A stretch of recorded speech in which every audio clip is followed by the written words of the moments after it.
Hi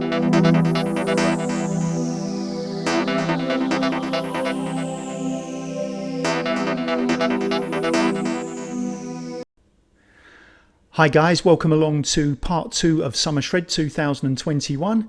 We're now into the end of the second week of the shred, and first thing we can do is let's have a look at the results so far in terms of the weight and the body fat percentages.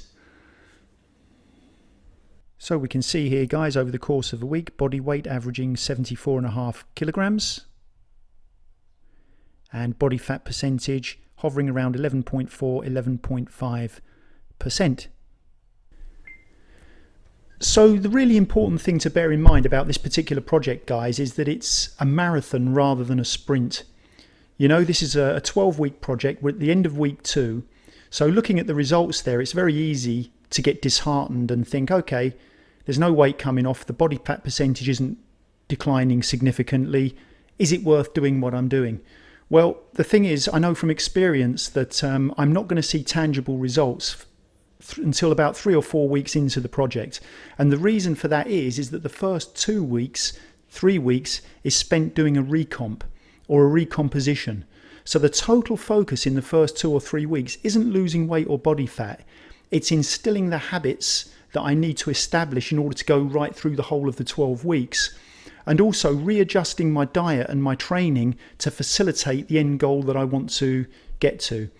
So as I mentioned in the first video, you know, I've switched my training around. I'm much more focused now on physical condition in resistance training so that I can maintain any muscle that I've actually got, and also restructuring the diet to facilitate that as well. So an increase in protein is one of the main things that I've introduced. So every day I have a protein shake mid-morning, again to facilitate retaining the muscle that I've actually got whilst losing fat. And that process takes 2 or 3 weeks, and during that period there's going to be no discernible difference in terms of my body fat percentages or weight. That's going to come down the line, especially in the last 6 to 8 weeks when I set about losing body fat. That's when the results are going to start to kick in. So I'm not getting disheartened at all with the results so far. That's exactly where I want to be. I don't want to be losing weight.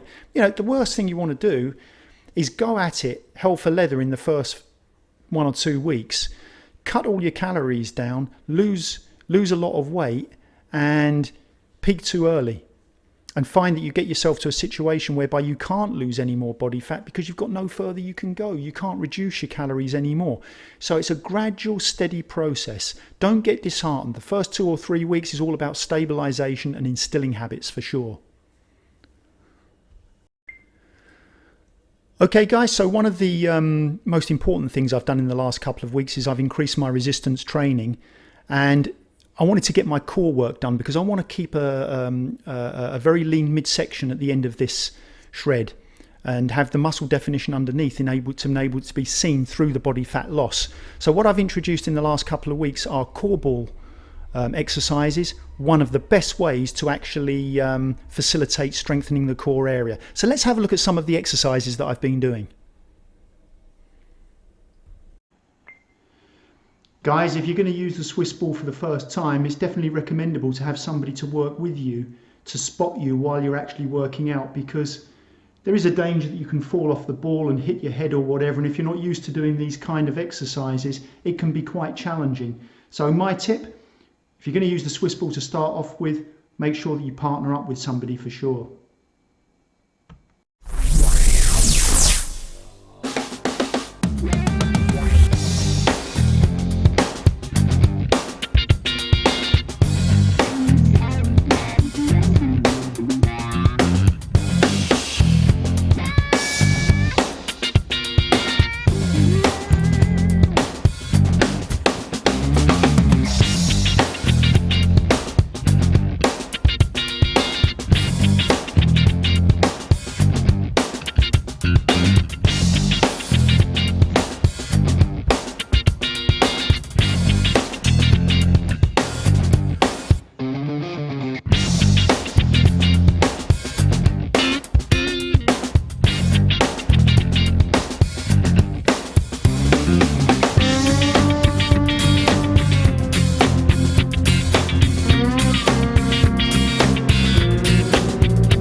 Okay guys, thanks ever so much for joining me on this video. I really appreciate you joining me on this journey.